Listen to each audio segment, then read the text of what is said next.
Panahon na ng pagbabago, dahil sa ito ay kinakailangan. Tayo na magtulong-tulong na maunlarin ang mahal natin.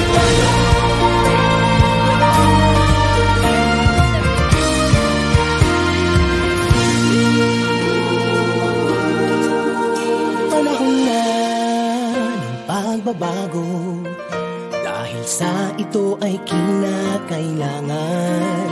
Tayo na magtulong-tulong na paunlarin ang mahal nating bayan.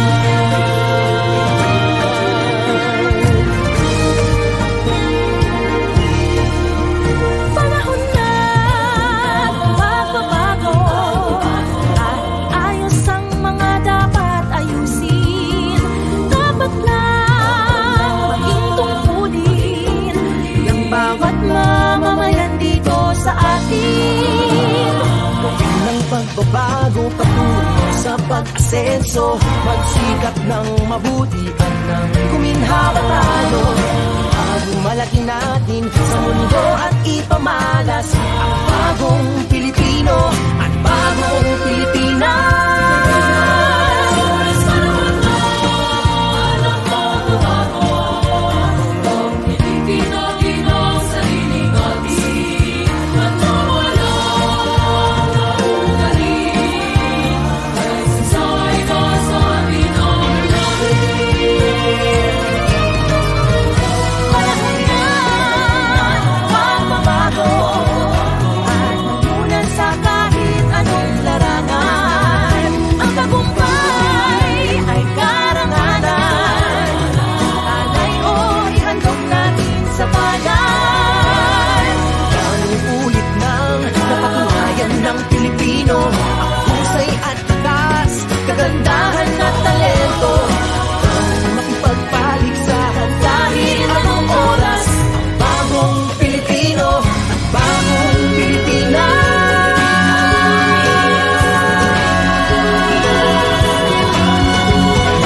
Panahon na pagbabago, Buhay natin ay gawing maaliwalas.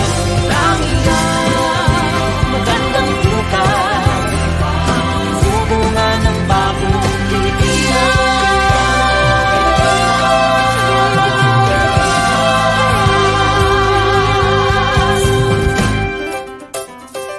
panahon na.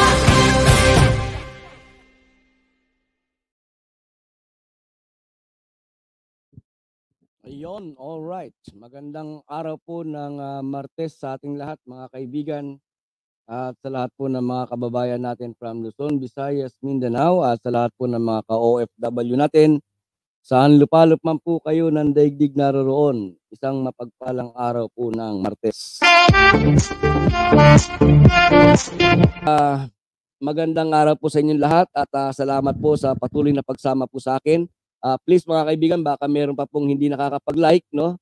Mag-like lang po kayo at mag-share na rin po kayo nitong ating video, mga kaibigan, para sa ganun ay marami pa po yung marami pa yung kaalam ng mga bagay-bagay na pinag-uusapan natin, no, mga kaibigan. So puntahan po natin itong dahil kahapon, mga kaibigan, ay may nagpasa po sa atin ng video, no? At itong si BP Sara ay nagkaroon na naman po ng public statement. No? At sa kanyang public statement, mga kaibigan, ay hindi ko po kasi natanong kung kung kailan yung inere yung video na yon, no, mga kaibigan, dahil kahapon ko lang din napanood yon nung ipinasa sa akin, no. Pero kung halimbawang itong video na panonoorin natin, mga kaibigan, ay bago lang din, isa sa mga tanong ko kahapon nung ipasa sa akin etong video na ito, mga kaibigan, ang tanong ko, bakit kinempo na nakalipad na si PBBM? Diba? Bago naglabas ng public statement uli etong si BP Sara, no, mga kaibigan. Pero sabi ko kanina sa inyo, hindi ko po confirm kung kailan inere etong video na ito. Nagkataon lang, nakahapon ko lang din ito napanood nung ipasa sa akin, kaya napatanong ako sa sarili ko na bakit ko kailan nakaalis si PBBM saka naglabas ng ganitong statement etong si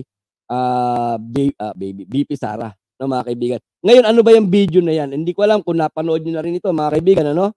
Kung napanood nyo na rin ito, samahan nyo pa rin ako. Samahan nyo po ako na panoorin natin muli itong video na to, no, mga kaibigan. At bigyan natin ng reaction. Anyway, maikling video lang po ito, no? Panoorin natin at bigyan po natin ng reaction, mga kaibigan. Asan na yan? Yan. Okay? Halos kulang sa 2 minuto lang, mga kaibigan, no? Pagtsagaan natin panoorin, ha?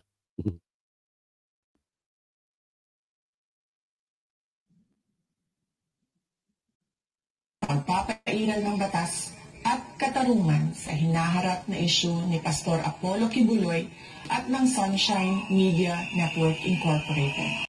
Yon, sabi ni BP Sara, mga kaibigan, siya raw ay kaisa sa panawagan po na bigyan ng, ano yun? Ulitin nga natin, mga kaibigan, parang bigla ako nawala sa sarili ko. Ang ganda kasi ni, ang ganda ni BP Sara. Parang blooming na blooming siya, no, mga kaibigan. Siguro baka sa ilaw lang ito, di ba? Rosy cheeks. Blooming na blooming yung ating BP Sara, mga kaibigan, no? Kaya parang bigla ako nawala sa sarili ko. Ulitin natin. Pakiulit naman na BP Sara, pakiulit naman. Ito ay nakikiisa sa panawagan ng pagpapairal ng batas. Yon. Nakikiisa daw po etong si BP Sara sa panawagan sa pagpapairal ng batas. O, maganda, di ba? Maganda, no? Dapat talagang pairalin ng batas, no, mga kaibigan. Sabi ni J.C. Moss, Alibugan, nagsalita ng verse ng Bible pero di niya alam kung anong tamang gamit. Tingnan natin, ha? At katarungan sa hinaharap na isyu ni Pastor Apollo Kibuloy at ng Sunshine Media Network Incorporated. Okay. So, ginagawang pagdinig. Nagaanap siya, sana raw ay pairalin daw yung batas, pagkatapos hustisya. Para daw sa SMNI at saka kay Apollo Kibuloy.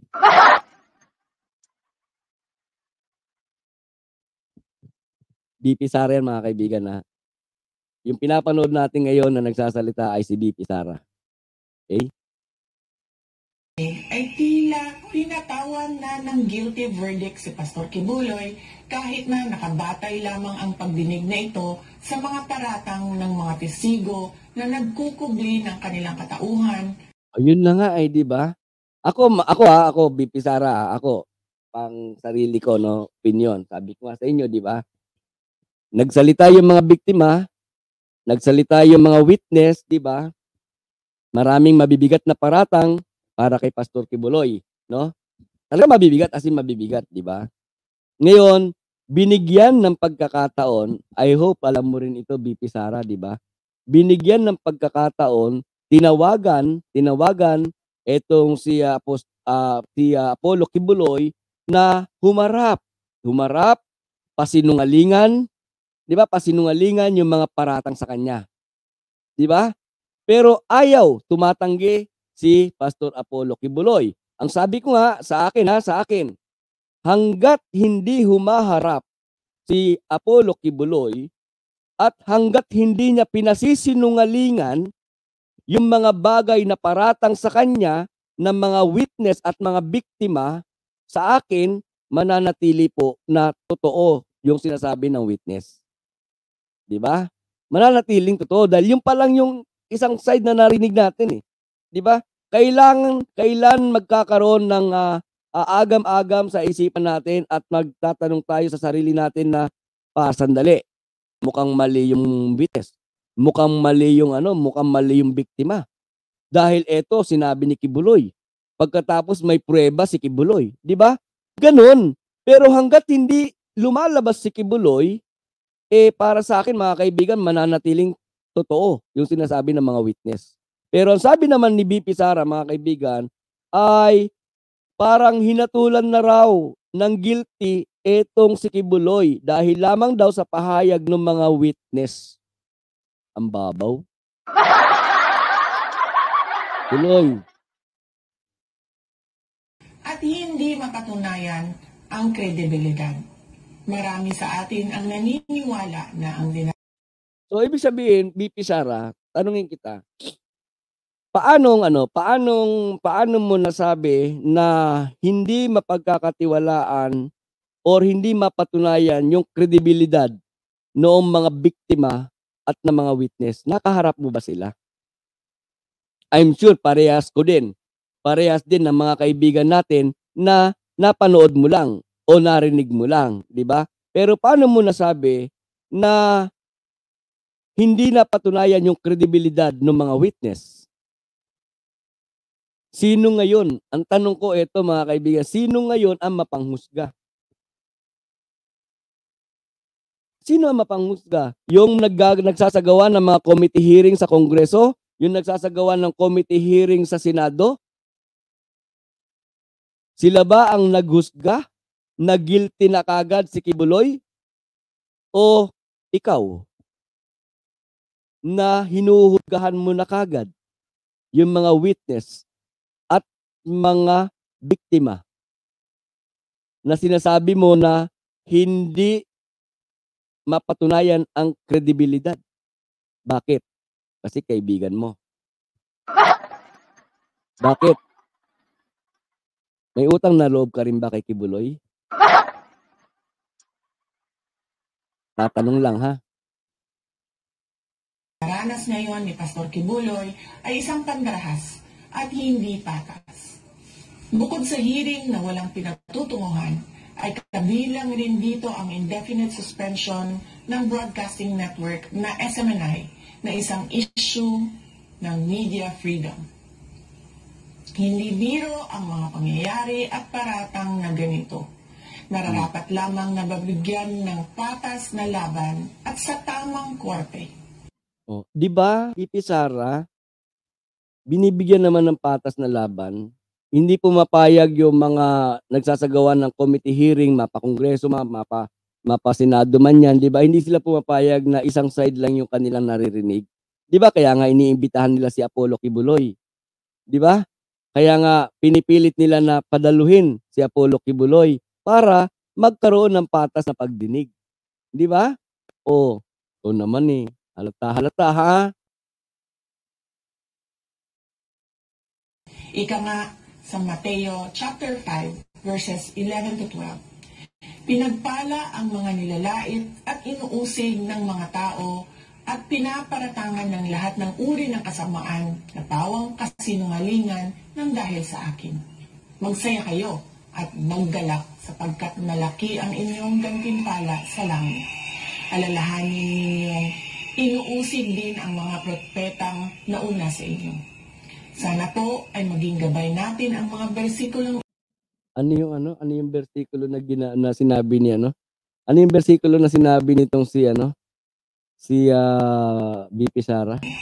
alalahanin ninyong inuusig din ang mga propetang nauna sa inyo. Sana po ay maging gabay ng mga tao at pinaparatangan ng lahat ng uri ng kasamaan na pawang kasinungalingan ng dahil sa akin. Magsaya kayo.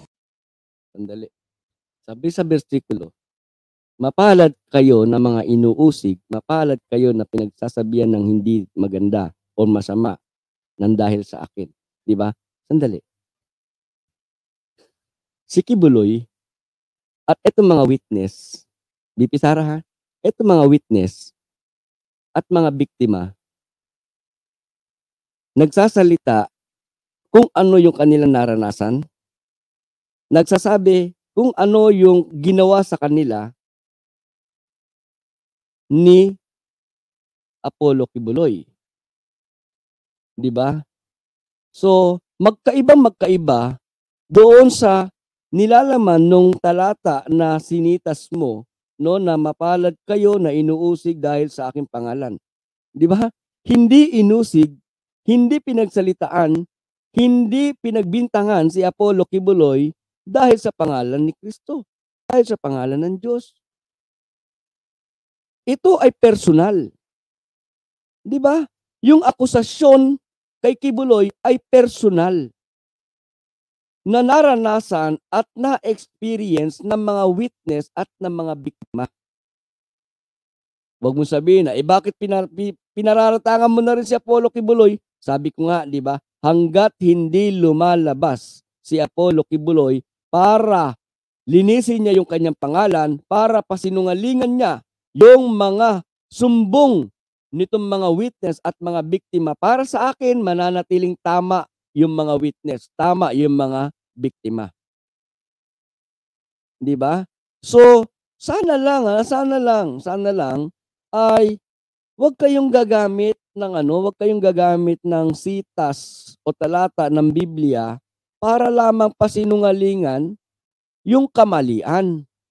Di ba? Wag ninyong gamitin, kasi sa akin mga kaibigan, napakalaki ng pagkakilala ko sa mga salita ng Diyos na nakasulat sa Biblia. Di ba? Wag ninyong maliin. Wag ninyong baluktutin yung mga bagay na nakasulat sa Biblia para lamang itama ang isang kasinungalingan.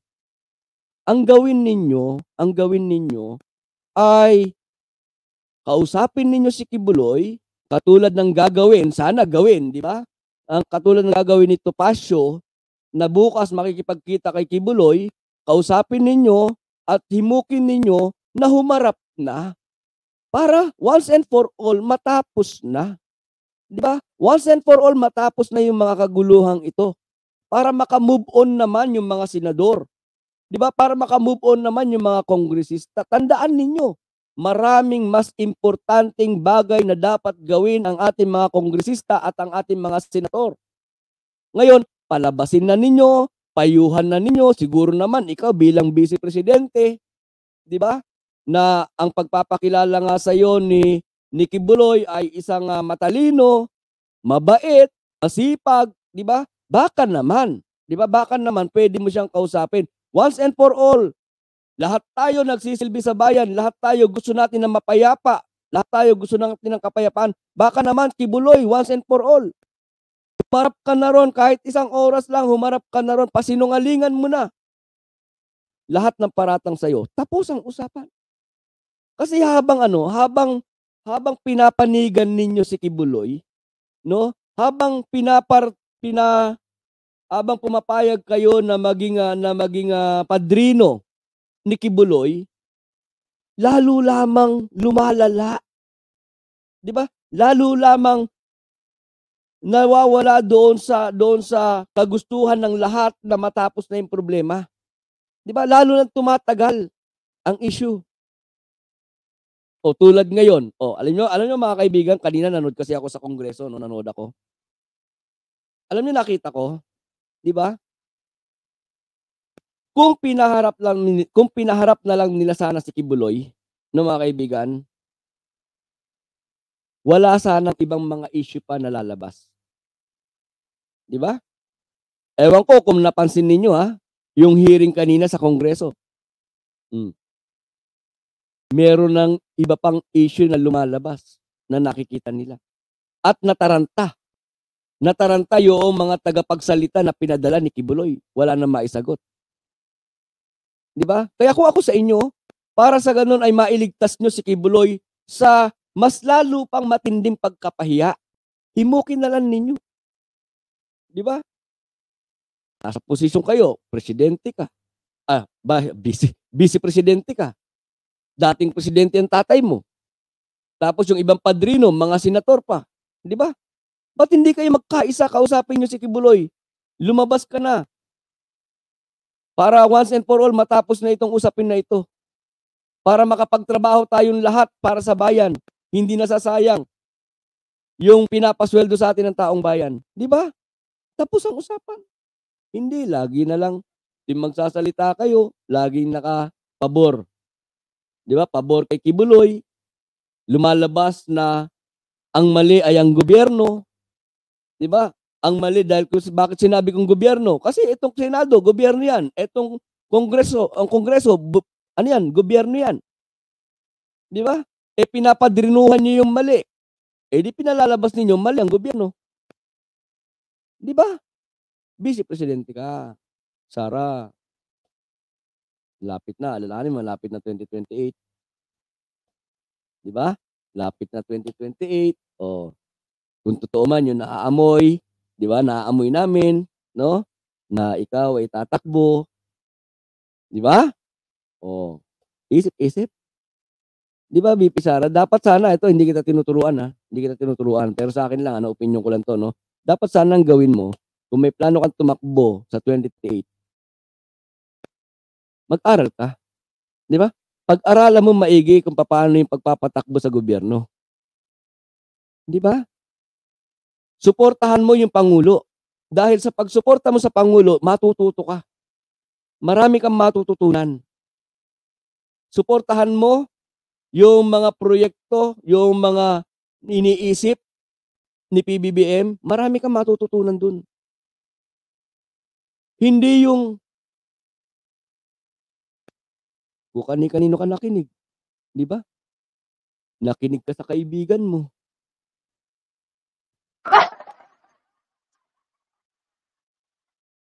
Hindi, Tita Tiller, alam mo sa totoo lang, Tita Tiller, hindi po matatabunan yan. Hindi matatabunan yan. Lalo-lalo na hanggat na nagsasalita itong sina BP, di ba? Nagsasalita yung yun nga, medyo tahimik ngayon si Duterte, di ba? Kasi mayaman na. Nadagdagan ng kayamanan. Di ba? Pero yung yung 125M at saka yung 51B, hindi po matatabunan yan. Di ba? Mananatiling nasa isipan ng mga tao yan. No, actually sa totoo lang ang daming nagko-comment sa mga video natin yung 51B, 125M, hindi po makakalimutan ng taong bayan 'yan. Kaya nga sabi natin, 'di ba? Palabasin na nila si Kibuloy para once and for all matapos na yung issue kay Kibuloy at mapag-usapan naman yung iba pang issue. 'Di ba? Dahil kung meron mang ibang mga issue pa na nakadawit ang kanilang mga pangalan, wala na kayong magagawa dun. 'Di ba? Nag-ingay kayo eh. Oh, parang kanina sa Kongreso, 'di ba? Oh, napag-usapan na tuloy yung may buwis ba, 'di ba? Napag-usapan na tuloy yung 'di ba? Yung dahil sa malaki ang porsyento ng Kingdom of Jesus Christ doon sa 'di ba? Mga kaibigan, sa mga shares nila, 'di ba? Natanong tuloy kung may buwis ba. Nataranta sa pagsagot yung mga 'di ba? Kaya pinakamaganda diyan, unang-una manahimik kayo ng mga nagpapadrino, manahimik kayo. Pangalawa, himukin ninyo yung inyong pinapanginoon na humarap na, 'di ba? Harapin na yung mga problemang ito para matapos na yung mga issue na ito ng mga kaibigan. Okay? Yun lang mga kaibigan, kung meron po kayong mga karagdagan na mga karagdagan na mga komento at saloobin mga kaibigan tungkol dito sa issue na ating pinag-usapan, mga kaibigan, na itong pagsasalita ni BP Sara, mga kaibigan, na pagpanig niya doon sa kasinungalingan at pagpapalabas na ang gobyerno ay patuloy lamang na sinisikil ang SMNI at itong si Kibuloy, mga kaibigan, don't hesitate to comment on our comment section, mga kaibigan. And please, kung meron pa pong hindi nakakapag-like sa inyo, sa mga team replayer natin na aabot hanggang sa mga pagkakataong ito na nakapanood ng buo nitong video, pagkatapos ay hindi pa po nakakapag-like, mga kaibigan, please, paki-like naman po yung ating video para sa ganun ay makatulong po ito sa algorithm ng video na ito, mga kaibigan, ng content na ito. And don't forget to share din, mga kaibigan. Libre lang naman po yun eh. Libre lang naman po yung mag-share nitong ating mga pinag-uusapan dito. Pero ang kapalit naman nun, mga kaibigan, ay mas marami pa pong mga Pilipino. Mas marami pa mga Pilipino ang mapapaabutan natin noong mga pinag-uusapan natin dito sa ating channel, mga kaibigan. So yun lamang po, maraming salamat. At please, pakiiwanan na lamang po ako ng like at kita-kita po tayo. Baka mamaya meron pa po akong isang LS, mga kaibigan. So ingat po lagi, God bless. And babush. Aking pangarap para sa ating bansa ay ipagkaisa muli ang sambayanang Pilipino. Ipagpatuloy natin ang ating nasimulan ngayon. Nang sa ganun, ang Pilipinas ay pararatingin natin hindi sa ating pinanggalingan, kung hindi ay papasikatin pa natin ang ating mahal na Pilipinas. Para tayo ay haharap sa buong mundo at sasabihin muli natin at isisigaw natin sa kanilang lahat, ako ay Pilipino, taas noo kahit kanino.